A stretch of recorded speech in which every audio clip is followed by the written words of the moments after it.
Хэмэл оюун дэлхийн хэмжээнд бизнесүүдийг хэр зэрэг дэмжиж байна гэж та бодож байна вэ? Take the buyer as an example. Худалдан авагчийг жишээ болгоод аваад үзье.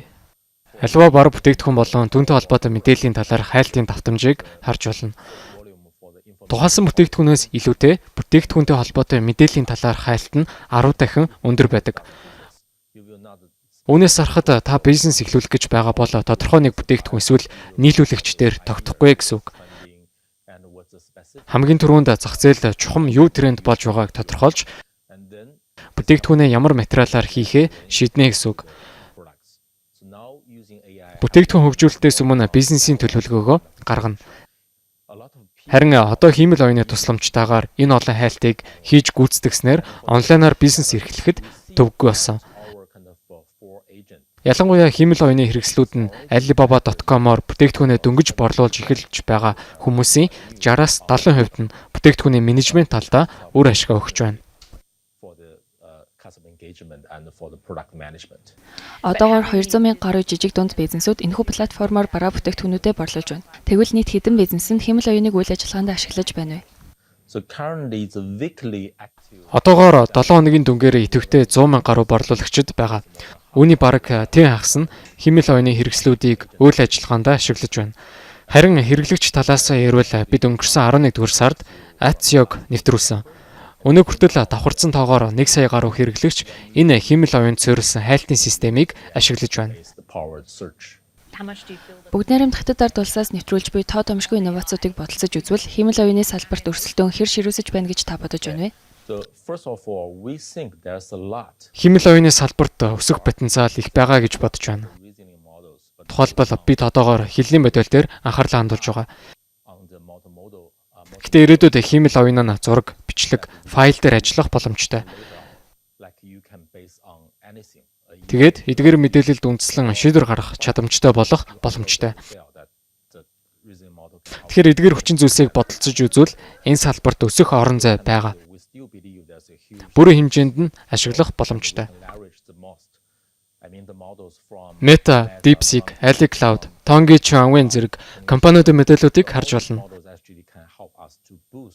Эдгээр загварууд аппликейшн хүчин чадлыг сайжруулах боломжтой. Бидний хувьд энэ аппликейшнийг гол зүйл гэж харж байгаа. Учир нь бид зүгээр нэг энгийн асуултанд хариулдаг загвар гэхээс илүү өргөн хүрээний зүйл хөгжүүлэхээр зорж байгаа. Хэмэл оюун гол салбаруудад нэвтрэх хэрэгтэй. Дэлхийн худалдаа 30 ихнээ $5 хэмжигдэж байгаа бизнес. Үүнээс том бизнес байхгүй гэж би хувьдаа бодож байна. Бид бусад салбаруудад хэмэл оюуныг нэвтрүүлж чадах юм бол дэлхийн худалдаанд оролцох боломжгүй жижиг дунд бизнесүүдэд оролцох боломжийг нь нээж өгнө. Энэ утгаараа бидний хувьд маш том амжилт гэсэн үг.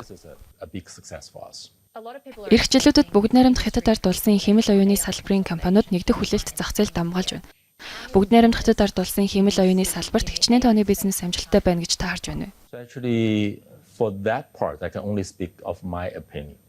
Энэ тал дээр би зөвхөн өөрийн бодлоо хуваалцаж чадна. Ердөө 1-р сард DeepSeek-ийн талаар хэн ч мэддэггүй байлаа. Гэтэ одоо та энэ талаар асууж байгаагаас харуул нөхцөл байдал ирэх сард хэрхэн яаж хөвсөө өөрчлөгдөхийг бид урьдчилан таамаглах боломжгүй. Энэ салбар асар хурдцтай хөгжиж байгаа тул хүмүүс үргэлж шинийг санаачилсаар байна.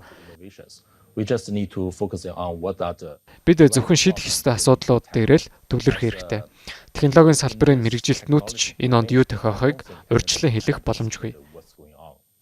Өнгөрсөн жил та Америкийн нэгдсэн улсад үйл ажиллагаагаа тэлэх тухайд урдж байсан шүү дээ. Одоо энэ төлөвлөгөө хэвээрээ юу? Тиймээ манай баг Америк нэгдсэн улсад ажиллаж байгаа. Бид Google, Meta зэрэг компаниудтай технологийн чиглэлээр болон хэрэглэгчийн оролцоо, менежментийн чиглэлд хамтран ажилладаг. Одоогоор бид Хятад, Зүүн Өмнөд Ази, Европт нийлүүлэлт хийдэг гэдэг утгаараа Америк нэгдсэн улсад үйл ажиллагаагаа тэлэх асар их боломж бий гэж харж байна. Дэлхийд даяар уян хатан нийлүүлэлтийн сүлжээ бий болох замаар бид Европын жижиг дунд бизнесүүдийг дэмжих стратеги баримтлан ажиллаж байгаа.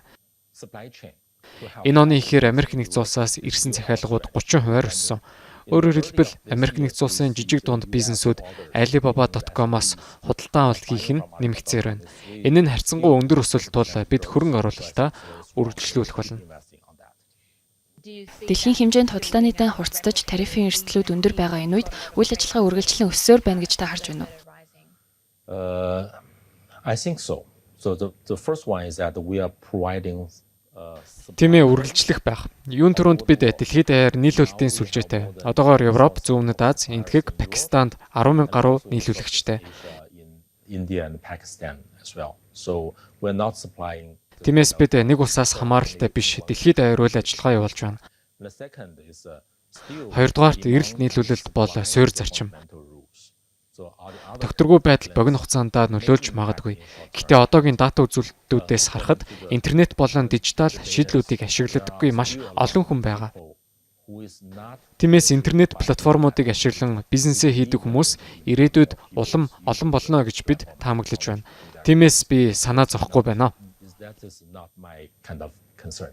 We had the inflation figures that came out and they showed that really Саяхан Хятадын инфляци үзүүлэлтүүд гарсан. Үүнээс харахад хэрэглэгчийн үнийн индекс, үйлдвэрлэгчийн үнийн индекс зайлшилтанд дефляц ажиглагдаж байна.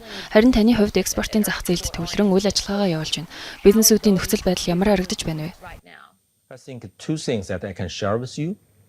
So since the beginning of this year, do you know the Би хоёр зүйлийг онцлон хэлмээр байна. Энэ он гарснаас хойш хайлтын системүүд болон сошиал платформуд дээр Alibaba.com болон олон улсын худалдааны тухай хайсан хайлтын тоо 118%-аар нэмэгдсэн. by 3 digits is like Энэ нь худалдаагаа дэлхийд гаргах хүсэлтэд хүмүүс олширч байгааг илтгэж байна. to go global.